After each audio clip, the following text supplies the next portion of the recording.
Today's guest has published dozens of books. He's a New York Times bestseller and has won 5 Bram Stoker Awards.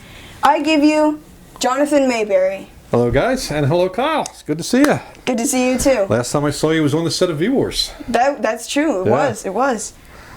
So how have you been? How's everything? Things are going great. I've been hammering out books. I just finished my first novel this year. I write 3 to 4 novels a year, so I started one around the beginning of the year and just wrapped it. So now I'm doing edits on a book I wrote near the end of last year.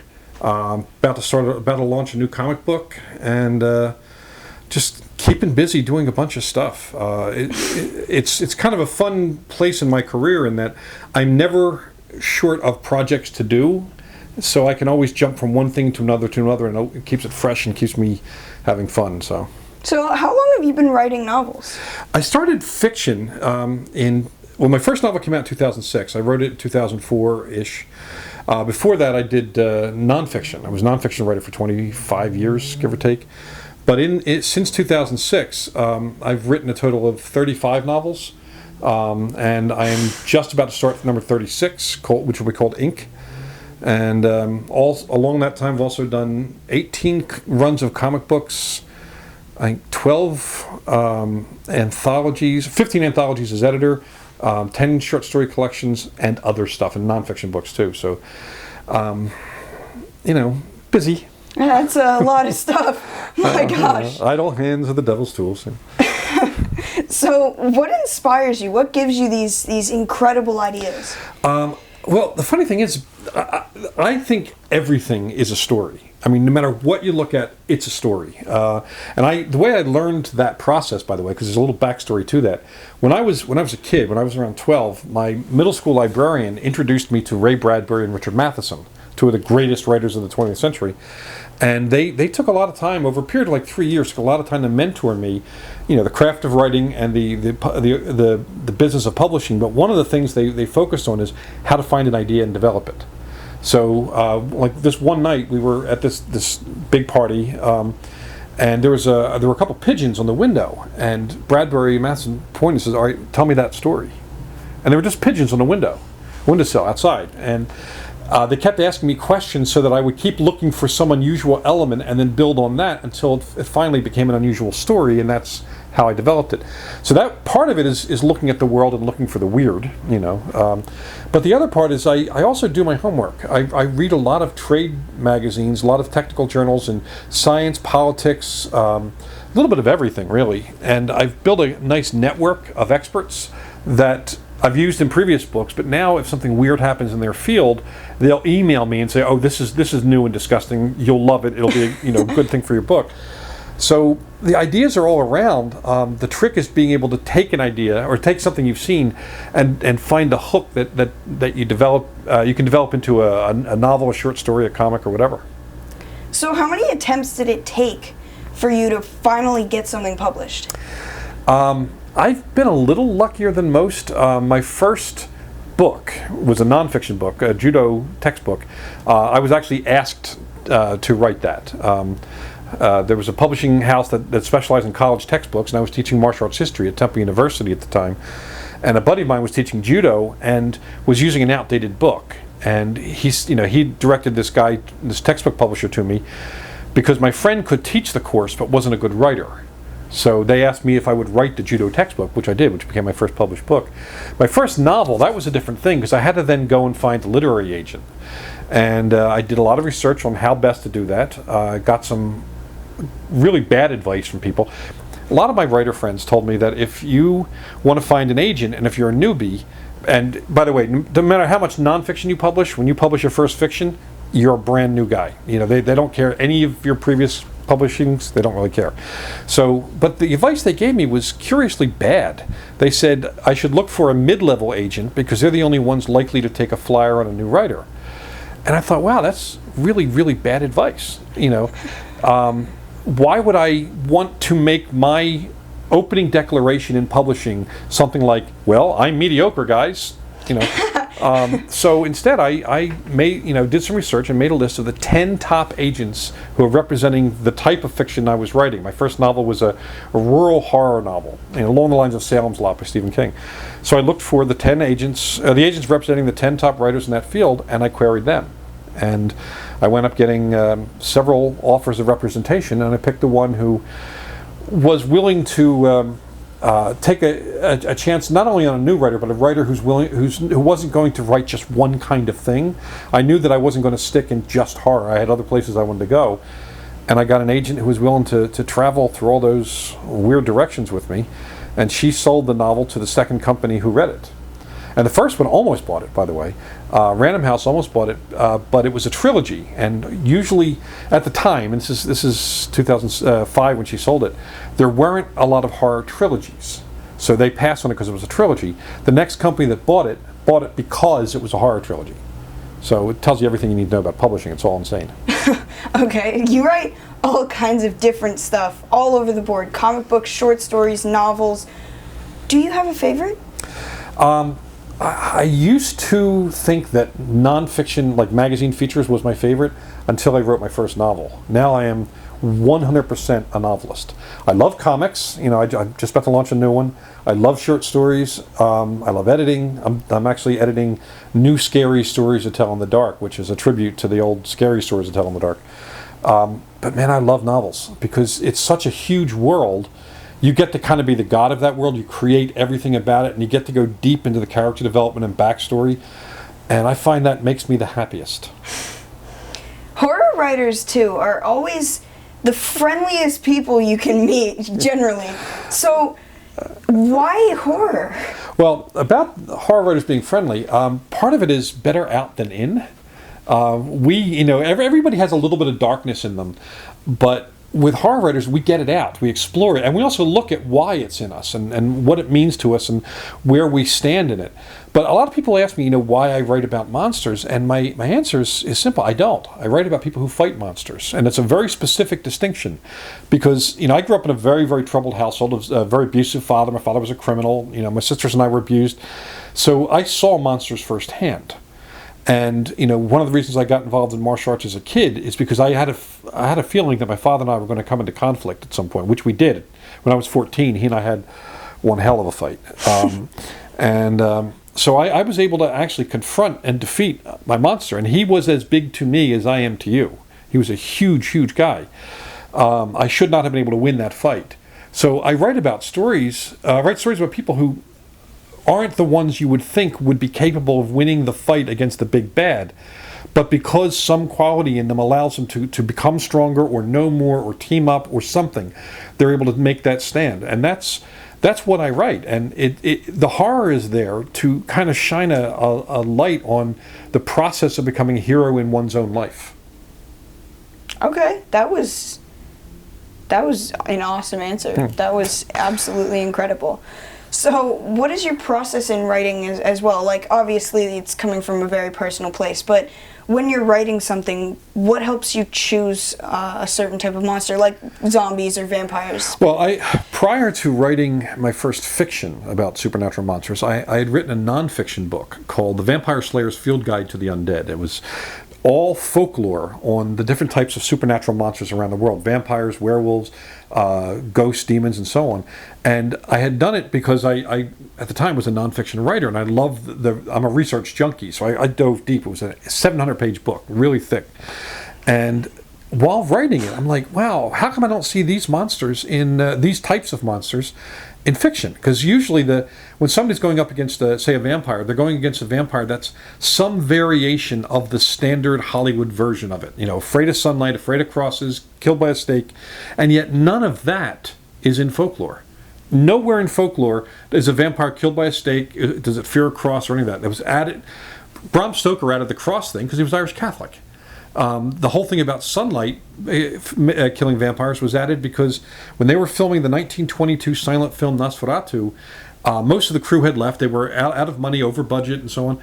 The lighting guy was one of the few guys who hadn't quit. So he suggested to the directors that, look, we can't afford to film the big ending that we planned. Since we've shot the vampire in darkness, why don't we make it that he can't abide the light and just kill him with a light effect? And the director's like, sure, fine, whatever. And from that point on, people think sunlight was part of the vampire myth, but it wasn't. So I wanted to write a story, and it's what inspired me to write my first novel, by having people come up against the types of vampires and werewolves that exist in folklore but have not been used in film or TV. And it allows me to have semi-familiar versions of monsters without the monsters being so predictable that we know how they're going to get killed or that they will get killed. And it's the same thing I did with V-Wars, by the way. The folklore that I did is the whole backbone of that series. You know, they're folkloric versions of vampires. They're not the pop culture versions that we've seen. And V-Wars, when you wrote that, you went all over the board for folklore. You had vampire versions from all over the world. Right. How cool is it to see all those vampires that you kind of created come to life in TV? It is absolutely surreal. V-Wars is my first TV show. I'm new to that part of the world, and even though I've seen adaptations, I've had a number of friends who have had shows adapted from their works, like Charlene Harris, who had True Blood, and Jeff Lindsay, who had Dexter, and so on. But it's different when it's yours, and seeing the characters that existed only in my head come to life with actors playing those roles, special effects creating, makeup effects creating those monsters. It is really surreal because it breaks down the wall between your imagination and the real world. Even though, yes, it's the real world as seen through the Hollywood lens or the filmmaker's lens, it is still tangibly right there, and it's freaky. And very cool too. And also hearing, like when I went to the table read, hearing the actors, you guys reading lines from the books. I mean, yes, I've heard the audiobook version of it, but it's not the same. These are actors embodying the character, and that made it creepy in the coolest possible way. Okay then, creepy in a cool way. That's not a term I've heard before. Are you happy with that casting? Because I mean, obviously, the characters look very different from the people playing them in the show. Are you happy with that? I am. I see. Here's an odd thing about me and interpretations. I don't like direct, literal interpretations of written words. I prefer that the casting change things. I prefer that the writing change things. If it's exactly the same as the book, there is no suspense. Anyone who's read the book knows what's coming, and it's entertaining to see it, but it's not suspenseful anymore. It takes the suspense out. And I'm a suspense writer. I want that suspense in there. Also, to make a show based on the V-Wars books as written would cost about $25 million an episode because there's a lot happening. So in order, and that's never going to, nobody's ever going to greenlight that. So when the line producer, budgeted it out, and the writers sat down to do an interpretation, they had to change things in order for it to work with not only within a budget, but within a scale that allows the viewers to be able to grasp what's going on. Because there's some pretty complex things going on. It isn't supposed to be Game of Thrones with fangs. It's a very personal story, and so I'm very pleased with the casting. I got to know a lot of the actors really well. Their interpretations of it delight me. The writing has been great, so I'm tickled pink about it. It's not much I would change. Okay. Except maybe I'd like to do a walk-on, but we'll talk about that in second season. You know what? That would be awesome. Yeah, I definitely want my Alfred Hitchcock moment of just walking past something. Yeah, just like pull a Stan Lee, just get in there a little bit. So at the end of the day, like of the filming day, obviously, they would send you footage known as dailies because it's every day. Getting to see that, how did you feel when you got to see everything that was going on? Well, watching the dailies was great because there's several hours of them, and those are hours I should have been writing. So I was playing hooky, but and also seeing one of the things that really appealed to me is not only just seeing because I'd read the script, not only seeing the script come alive, but seeing the difference in performance in different takes. That really fascinates me. I've had just enough acting, in my past to understand the process, but there is a big difference between having done, a regional, musical comedy and seeing professionals work. It's same with comics. Like I can draw, but I can't draw well enough to become a comic book artist. Right.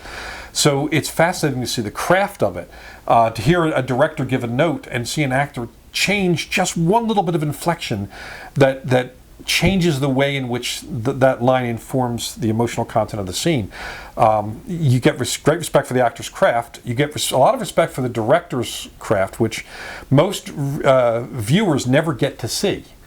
And also things like lighting, staging, costuming, how those things change the dynamic of something going from a script to a living, interaction of characters. It's absolutely fascinating. Watching those dailies was very much like becoming addicted to something. I've never been a drug addict, but I imagine that's what crack would be like. Every day I get the dailies. I'm like, dropping whatever I do to go watch the dailies. My wife and my agent, she's like, my literary agent, she's like, you have a deadline. This is already sold. The book that you're writing needs to get finished. I'm like, yeah. And it's funny, my wife watched some of it with me, but she is not a horror fan. She loved meeting the actors, she loved being on the set, but I'm not sure she's going to be able to sit through the actual show once the blood and everything else is in there. I mean, she watches horror, any horror movie like this, So we'll see, but man, I was riveted. And also, it's fun to see some of the mistakes, because those are kind of charming. The bloopers are probably like when I buy a movie, I'm like, one of the first things I watch before even watching the movie is the bloopers. Yeah, I'm heavy into blooper reels, and some actors, they try to salvage the moment in the hopes that maybe they'll just edit around it, and then some are just so explosively bad that there's like, oh god, cut. Yeah, those moments are embarrassing in the moment, but when you look back at them, you're like, "Wow, that was funny." But they're charming. They're charming because also the actor then becomes more real, and that you get in on it that way a little bit, so it's more fun. Getting things on TV as well.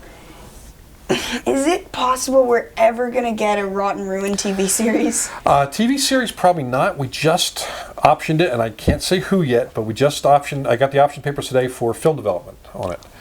And the group, and we'll be making a public announcement moderately soon, but the group the company that optioned it, I've been to their offices a few times, and everyone in the office has copies of the Rotten Ruin books. I've spoken to the vice president and the co-CEO, and their copies of it, like, I've post-it notes all over the place. They're deeply into the books. And in fact, the vice president who optioned it, every time he got to the end of one of the books in the series, he would call me just to geek out and talk about it. So that level of enthusiasm is pretty exciting. And I like what their vision is for it, and it suits my vision really well, which is nice, because you don't always have that. But again, it's going to have its own new direction to make it a little more accessible to even to people who have already read it. So Rotten Ruin is moving, and also we have a webtoon in production now for Rotten Ruin. Lion Webtoon is doing it, and I'm going up to the offices soon to meet the production team. But I'm pretty excited about what they've told me so far, and they're hoping to have it actually available by the late summer or early fall. Okay, that's amazing. I'm glad that that book is getting in there. I love that book so much. Yeah, we had to take one character out though. In book 3, there's a character introduced, Joe Ledger, and he comes into book 3 and he's in the rest of the series, but he's actually a character that is in another series of books. He's in his own series, the Joe Ledger series, of which I just finished book 11, and Sony has that option. Sony's developing that for cable TV. So we had to excise him from the Rotten Ruin world, so we'll replace that character with a similar character of a different name. Might not be the same race or gender, but it's somebody who was a seasoned, older, former special operator who's now helping these teenagers in the zombie apocalypse world. But the rest of the show, the rest of the books, most of the characters should come across pretty much straight from the books. That's amazing. With those characters as well, every character has their own backstory and profession and whatnot, which they use through zombie fighting, like the two twin brothers that were surfers and whatever and fight that way. J-Dog and Dr. Skills. Yeah, those characters were so great. But the main character, Benny, is kind of like a martial artist, and you're in the Martial Arts Hall of Fame. How did you get there? Well, there are two martial arts halls of fame. One is the International Head of Family Soke-ship Council, which is one where it's, if you're the head of your living, if you're the head of your style in a certain region, they award you membership into this. And in the style of jiu-jitsu that I've been practicing since 1964, I am the last man standing in America for our style. So it was not very popular outside of Asia. We had a few dojos, and I've been in it for 55 years. So I'm an 8th degree black belt, semi-retired. So I got that. But the other thing is the Action Karate Hall of Fame, which is a bigger international group. I got in there mostly because of my writing, because I had written hundreds of articles on martial arts and quite a number of textbooks on martial arts and training manuals for different groups. And that was the basis for them inducting me into the Hall of Fame. And it was 2004, I think it was, and it was an incredible honor. It was a beautiful big black tie affair in Atlantic City, and got to meet a lot of the celebrities from the martial arts movies and so on. It was quite an event. It's I'm still enough of a kid inside to think of, well, why me? Because there are so many people who are more famous, but not a lot of those people are seasoned writers with a big catalog, and that matters too. The scholarship of martial arts also matters. And I taught martial arts history for 14 years at the college level, so that those things combined. Wow. That must be a huge honor. Really, any Hall of Fame obviously is, but it's martial arts is. It was definitely an honor, and I'm very humbled by it, because there are some wonderful people who I think have done great good for the world of the martial arts who haven't been inducted in, who should be. So the fact that I got in, it's like, wow. Well, how about these guys? So you've got all kinds of crazy stuff going on. I know this is probably a very broad question. You could have a million answers for it. But what is next for you? Usually I do one project at a time. So technically next would be the script for a brand new comic I'm doing, which we will not be announcing until the cover art is done. So it's coming up soon, but it's going to be a brand new comic from the publisher who did V-Wars.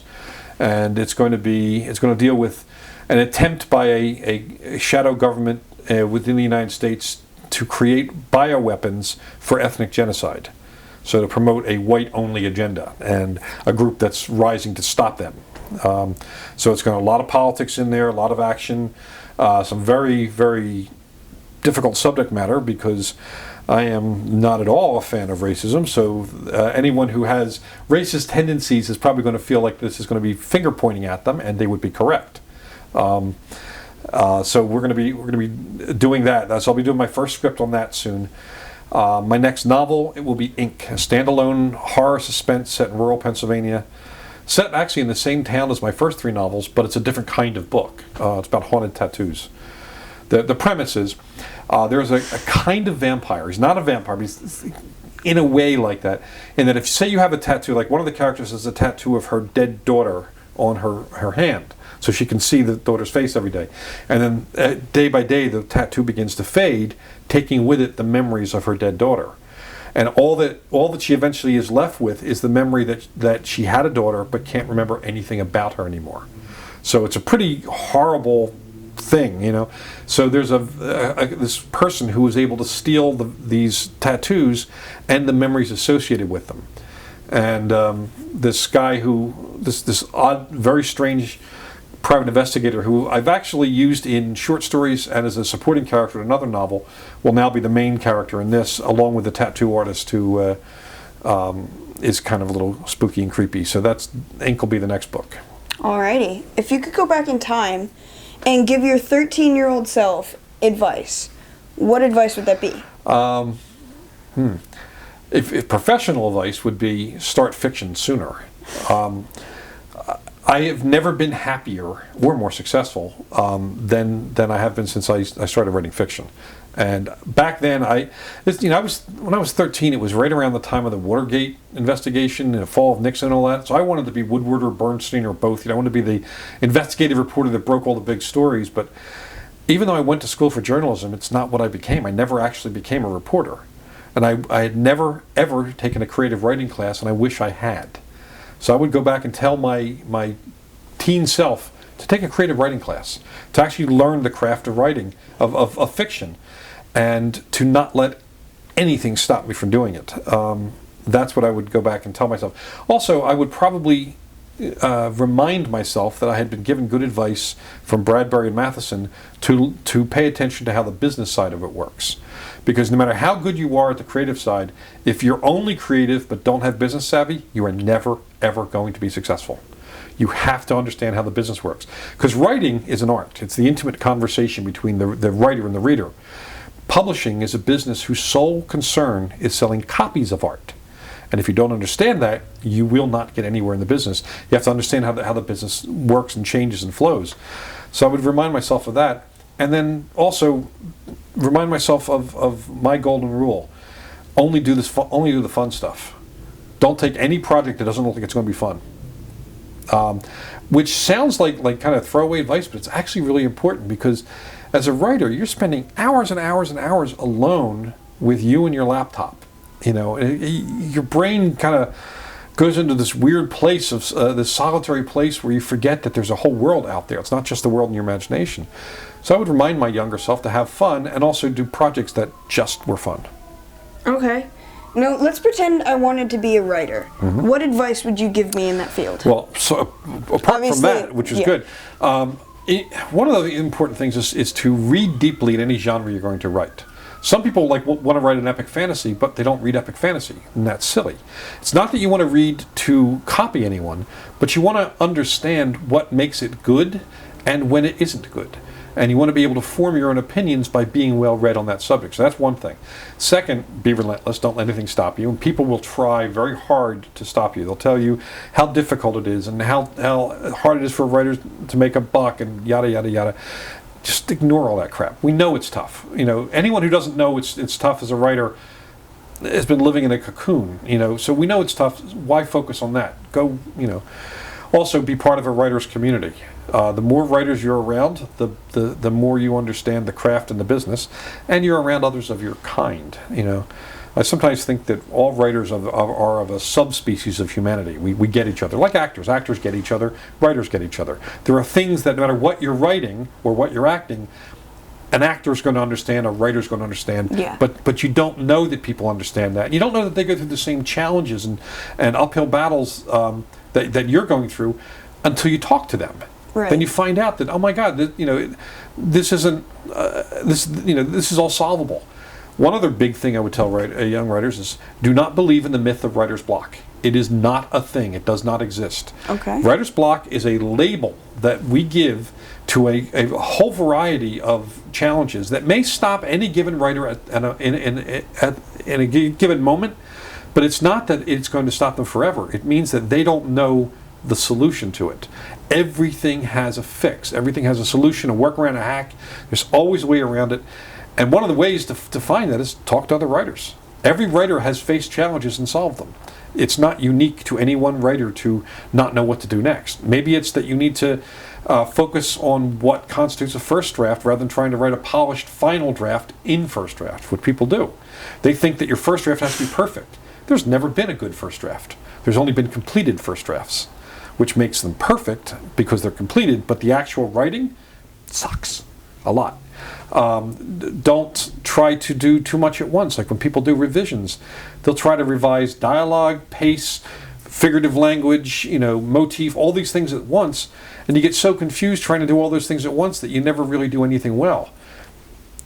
Take time, learn the different elements of craft, focus on them in a revision, just basically become a better craftsman at it, and then have fun doing it, and cut yourself a damn break. You're not supposed to emerge from the writer's womb as a fully realized New York Times bestseller. You have to, allow yourself to grow into it. And one last thing, it's always, always, always remember that none of us have mastered this. No matter where you are. First time I had a conversation with Stephen King, he was talking about how there's some things about writing he needs to learn. It's just Stephen King. He sold a gazillion novels, know. But we all are constantly learning our craft. If you think you have it all down, you are seriously deluded, and maybe you need therapy as well as meeting other writers. But cutting yourself a break, allowing yourself to grow, it's really important. Alrighty, well, thank you for letting me hang out with you, and Dude, thank you for getting candid with Kyle.